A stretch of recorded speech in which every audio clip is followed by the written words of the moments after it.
Followed by Edmonton Millwood.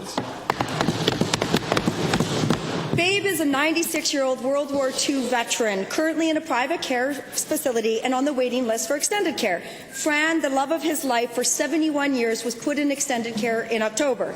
When Babe can visit Fran, they find comfort holding each other's hands, even though Babe can no longer express his words and Fran is confused.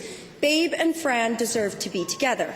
How many other Alberta couples, having spent decades together, will have to spend their last days apart because this government will not make it a priority to keep them together?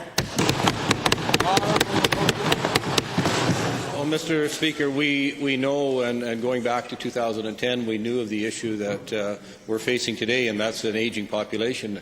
And since 2010, this government has made a commitment to build 1,000 new spaces each and every year. And every one of those new facilities and every one of those facilities that we co-announced together with opposition members and members on this side, mayors, community members, all have spaces for couples. We know we have to get our stock of couples residents higher, and we're going to. Honourable member. Well, given that recently released documents show that the policy allowing seniors to be placed in care facilities up to 100 kilometres away from their home was supposed to be an interim policy to deal with bed shortages during the H1N1 pandemic, which was 4 years ago, and given that couples in the last years of their life are still ending up 200 kilometres apart, why does the minister allow this so-called interim policy to continue well after the pandemic has ended? Mr. Speaker, I have an idea of the document the honourable member is referring to. It's from 2009, Mr. Speaker. Mr. Speaker, the honourable member should well know that the demand for continuing care spaces in Alberta is very high. There is a first available bed policy that's in effect. As the Associate Minister has indicated, today's modern facilities, the 1,000 spaces that we are opening each year, offer opportunities for couples to stay together because we recognize that need, Mr. Speaker. That's what leadership in continuing care is about.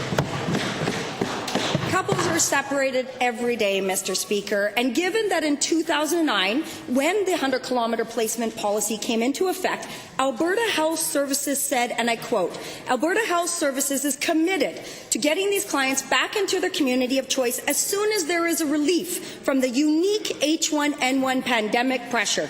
Will the minister scrap the 100-kilometre rule immediately, or will he continue this government's cruel policy of divorce by nursing home? Mr. Speaker, what we will continue to do is what we have been doing, and that is increasing continuing care spaces at a rate not seen anywhere else in this country on a per capita basis. Mr. Speaker, I'm sure all of us would welcome the opportunity in question period to stand up and talk about the very specific and personal details of constituents. Mr. Speaker, the honourable member's question, if it's about policy, she's aware of the policy that's in effect. It's nothing, none of us wants to continue longer than possible, but, Mr. Speaker, it is a necessary response to a very temporary situation. Honourable members.